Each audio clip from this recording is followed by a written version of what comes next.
you really need to have a big bike to have fun on the open road? Well, most bikers would say yes you do, but have those same bikers considered just what's available? Let's compare Suzuki's big brother and little brother, the 1993 Gsxr 1100WP and the RGV 250p. The 1100 is Suzuki's all-time bestseller and the latest in a line of muscle machines that started back in 1986. The 250, on the other hand, is a more recent arrival, a two-stroke baby brother that is closest to its road racing relatives. We went to Donington Park to put both bikes through their paces. We used the full 2.5-mile Grand Prix circuit, so who better than British Grand Prix racers James Hayden and Ron Haslam to try the bikes. Keith Huewen, you've raced at Donington many times. What sort of circuit is it, and what can we expect from the two machines? Well, Donington Park is a great track. It's very, very smooth, very, very safe, and you can see here now Ron Haslam on the 1100 descending down the best part of the track as far as I'm concerned, Craner curves. And really you get no rest at Donington Park. It's one of those tracks where you carry a lot of corner speed for a long, long way around the track. It's from one side to the other. Hayden there drops into picture at the old hairpin now.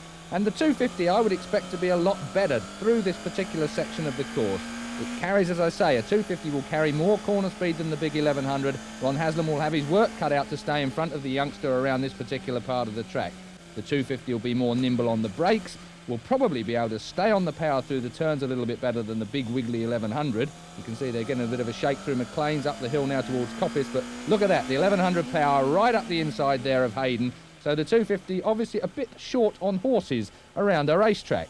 But you can expect this part of the track, yes, and again Hayden slides through round Coppice onto the back straight, but I expect the 1100 will blast past down under the Dunlop Bridge, down towards the S's. But the S's again, the 250 will be very, very nimble here. So Haslam on the brakes at the S's on the Grand Prix course. And yes, indeed, Hayden sneaks up the inside, impetuous as ever. Well, these young riders, you know what they're like, Chris, you just can't hold them back. And really, there's not going to be a lot in it. If these two men got down to it as far as proper lap times are concerned around Donington Park, I wouldn't expect there to be a big difference in it, because basically the 250 has a greater chance to keep his corner speed up, and the 1100 is spending so much time on the brakes or on the accelerator all the way around here. But there again, Haslam's not a man you can hold back often. Up towards Goddard's then, the left-hand hairpin onto the start and finish straight, and Haslam on the 1100 is just in front. No, he's not, so Hayden slides through again on the brakes to complete their first lap of Donington Park. Both of them certainly look as if they're enjoying it. Out towards Redgate, it's the 250 that has consistently led the 1100 round here. This, I have to say, is not a race, and Haslam would be slightly more competitive if it really was, but the 250 does seem to have some advantage round the curves of Donington Park, through Redgate, down Hollywood and on to Craners again, and this is the part of the track that we would expect the 250, even though it's got soft road suspension, to have some advantage over the big 1100. The 1100 is heavy. Haslam will have a problem with the weight of that bike. Remember, this bike is some 7 years old in design nowadays, even though it's been modified year on year. The 250 Grand Prix bike is very much an up-to-the-date, state-of-the-art type of motorcycle suspension-wise. Under Starkey's Bridge then, out towards McLean's, and again the 1100 gets a big charge on with Haslam, holding off Hayden into McLean's. Does he? We wait to see whether Hayden comes back at him, and yes he does.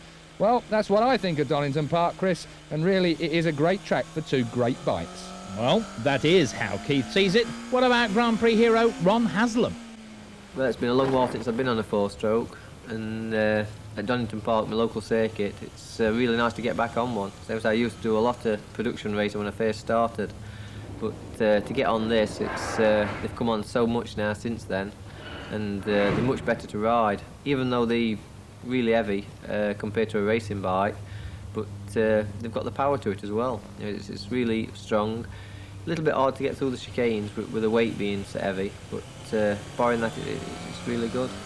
The respond on throttle is very good, carburetors, because that's one thing that you didn't used to get.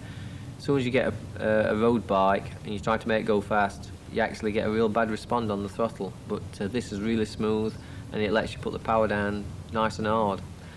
saying that it's, again, it's a road bike, so when you say nice and hard, you tend to get a bit of a weave and wobble compared to a racing bike.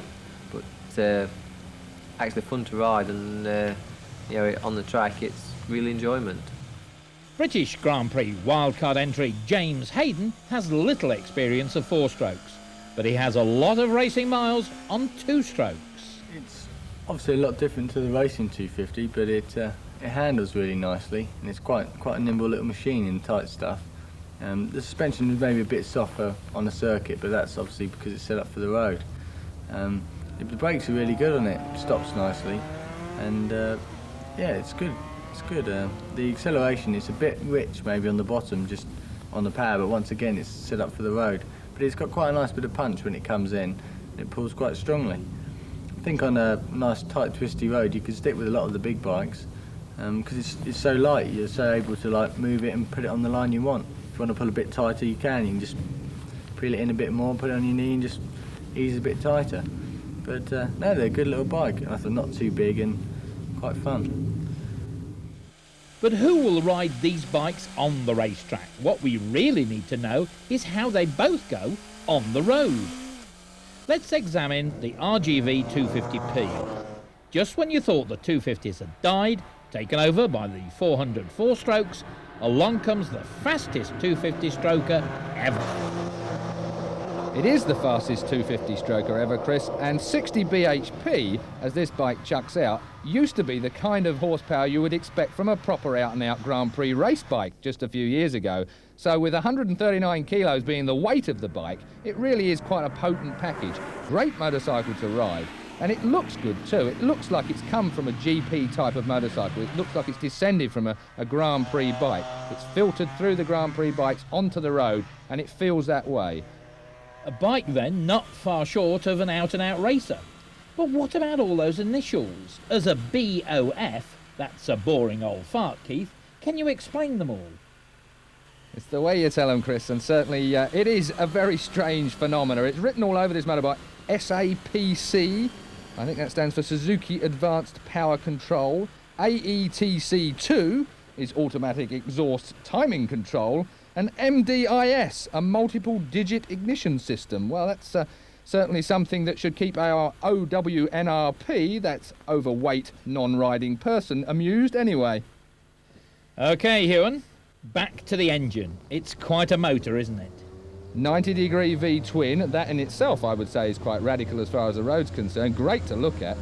Good slow speed response, over 6,000 RPM, it's right on the button. I love two-strokes anyway, especially for the road. They have a wonderful feel about them compared with four-strokes. Gearbox, 6-speed, maybe a little bit notchy I would say, but very, very nice indeed. Going fast's all very well, but is it comfortable to ride? For me, believe it or not, as a 6-footer, I thought that the bike was probably more comfortable than the big bikes because you've got so much room on the thing. Everywhere you sit, you've got loads of leg room, loads of arm room, and you can move around on a little bike fairly well as well, whereas the big four-strokes, you've got to hang on to them real hard. That's riding solo. What about with a passenger on board? I would never want to be a passenger on one of these motorcycles. It's just an impossible machine. It feels okay when you're actually riding the bike with a passenger on, or even though the passenger is perched right up in the air, right up in the wind, very exposed indeed. In fact, our pillion passenger, Rachel, she said that it's the first time she's ever been on a motorcycle and been filled in with flies as a passenger, so her visor needed cleaning as well. And she deemed it the worst pillion bike ever, and had the terrible bum syndrome after just 100 miles and had to wander around on all fours to get rid of it. Well, a high-performance motorcycle, and surely the price you pay for high performance must be terrible fuel economy. Fuel economy was terrible. 70 to 90 miles and we were having to fill the bike up again. That's all we could do on it. Mind you, it was working very, very hard, it has to be said. It was flat out everywhere. We gave it no mercy whatsoever.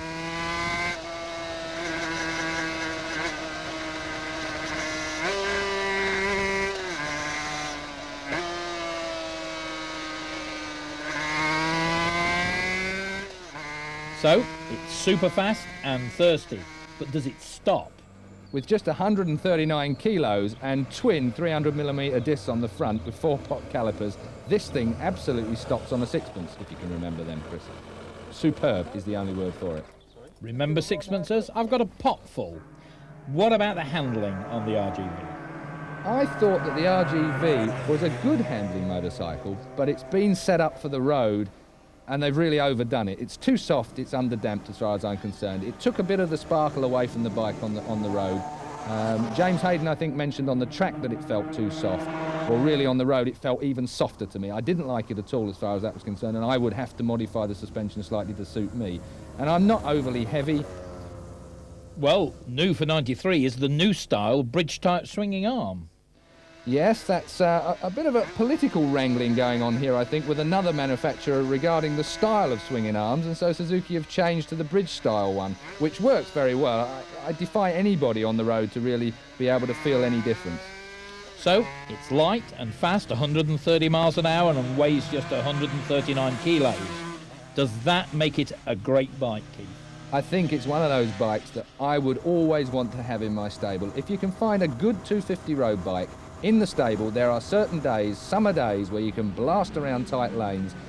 You can get out of trouble on a small 250. Even when you're committed to a turn, you always seem to be able to do things with them that you wouldn't be able to do on a big bike that's rushing in there with a lot of weight and a lot of brakes on. I like 250s, they are good fun bikes. So is there a need for the Gsxr 1100 WP? Oh yes, there's always a need for a Gsxr 1100. You've got to have one of those in your stable as well. I mean, both these motorcycles, Suzuki make good bikes, and the Gsxr 1100, 7 odd years old now in its design concept, but of course changing every year. It's always, the evolution of the bike is so good, but a great bike too. The bike we filmed on the road is the restricted version, but still knocking out 112 brake horsepower. More about that later though. Suzuki have made some chassis modifications for 93 though, Keith. Yeah, they seem to go backwards and forwards with various modifications they do. Again, rake and trail have been changed, but they finally hit on a combination that seems to work. I like the general package of the way the motorcycle felt. The swinging arm, it's a massive, great pressed affair, so they've really gone heavily on stiffness this year. Bit of relief for the exhaust on the right-hand side, but not on the left. We wonder why that is. Steering damper. I thought there wasn't one on this bike, but it's now tucked up under the bottom yoke. So some quite useful modifications, even still, after 7 years of development. And how do all those modifications affect this year's 1100? Quite well, I think, on the road generally. The roads that we used again this year were quite bumpy, quite rough. Comparing it back to the 92 model that I did a test on again, it's a good bike. I liked it better than the 92 version. Certainly as a general road package it was much more useful. It felt bigger, I have to say. More stable, definitely. Didn't quite have that hinge in the middle that I think the 92 version did have. The 92 version, though, I think was the full-blown unrestricted version, whereas this one was an all-round package, and certainly the handling modifications of this year are very worthwhile. Now, possibly I'm not the man to criticise, but the 1100 is a heavy bike. It weighs 231 kilos with no fuel on board, compared with the 250 hitting the scales at 139 kilos. That's almost twice as heavy. And you really do notice it. I think that the thing to remember again is that it's horses for courses. Certain roads suit the 1100, certain roads suit the 250, and it depends on what you're looking for from each bike. They have specific areas that they both work well in. How does it stop for such a heavy bike? Well, the two don't go together very well. It has very good brakes on it, but of course when you're riding the 250 1 minute and the 1100 the next, you think you're never going to be able to stop it. It's like trying to stop a super tanker out in the channel. It really is an incredible motorcycle to slow down. Great fun to try and stop it in a hurry, I have to say. Well, the 93 version has a bigger seat, a higher fairing screen, wider mirrors, and some grab handles for the pillion rider. Does this mean the bike is moving towards a sports tourer? Yes, I think it does, Chris, because I think that the latest sports bikes have overtaken the Gsxr really in technology as far as what is now available on the road. But it's a great sports tourer. The Gsxr 1100 has always been a favourite bike. The bigger seats, well, the bigger seat was a bit difficult for our pillion passenger because she felt it was a little bit too wide for her. The screen and fairing were brilliant. As far as a rider's concerned, I think they were very, very good indeed. And the wider mirrors, I'm all for wider mirrors, especially on a sports tourer, as we've now deemed this bike. The grab handles were perhaps a bit too far back for our pillion rider. She didn't really like them that much because they were so far back it meant that she had to sit on the back of the seat therefore being away from the rider's back, and there was a lot of wind buffeting that got between us while we were riding. So I think that could have been modified as well, but overall leg position and the like again deemed very, very good for the pillion. So no problems with the Gsxr for long distance touring? And what about riding it at night? Well, again, riding at night, everything is good on the Gsxr. Lighting nowadays is very, very up to standard. I find it a very easy motorcycle to ride at night. The layout of the speedos and the like is very, very good. The lighting inside the cabin is very, very good. So I think that really up to standard is all I can say as far as that bike's concerned. And you wouldn't mind doing lots of miles, hour after hour? Can't say that I'd like to do hours and hours of riding, but it wouldn't be on any motorcycle that I'd do that. But the Gsxr is certainly a bike that you can cover quite a lot of miles on comfortably day or night. Well, we mentioned earlier that this Gsxr 1100 WP was restricted, and that poses the question as to who wants an 1100 with a 750 performance. Certainly not me, that's for sure. 112 brake horsepower, not my cup of tea. It's a big, heavy motorcycle. If I'm going to buy a motorcycle like this, I want a full-blown version. I want something that's going to spin the rear wheel and do all the business. Even having said that, though, 112 brake horsepower may be restricted, but it's still a 150 mile an hour motorcycle and still does an 11-second standing quarter mile, so it's no slouch. But like you say, who wants an 1100 with 750 output? And if you go for the 20 horsepower greater version, the de-restricted thing, it gives you 25 mile an hour more on the top end and standing quarters in around 10.5 seconds. So I think the de-restricted version is my kind of motorcycle. The 1100 costs an extra £2,000 than the 250. And the insurance on the Gsxr for a bike that tops 170 miles an hour must be an arm and a leg. Is it all worth it? For someone of my age, 30 plus we'll say for the moment, yes. But the fact of the matter is that a lot of riders nowadays riding these type of motorcycles are 25 or under, and the insurance is almost impossible for them. So the 250 has got to be an option. But for me, I'd pay the £2,000 more for the bike because the 1100 seems like more of a motorcycle to me. OK, decision time. We're back where we started. If you add that extra 20 brake horsepower to the 1100, does it give you a bike that will give you more fun than that great little RGV 250? Certainly not more fun, and again I think it's horses for courses, bikes for roads, depending on where you are, depending on how you feel about your motorcycling. A 250 two-stroke motorcycle, lightweight on the road, is great fun, but it seems to me to be a little bit difficult to take seriously sometimes. It is a great fun motorcycle. You are going a lot faster than you'd ever thought possible on something like that, and you can do some diabolical things on it and get away with it. But still, I think the Gsxr 1100, great big thumping muscle bike, loads of wheel spinning horsepower, is great fun, but it's debatable whether it is more fun than the 250. For me, I'm still undecided.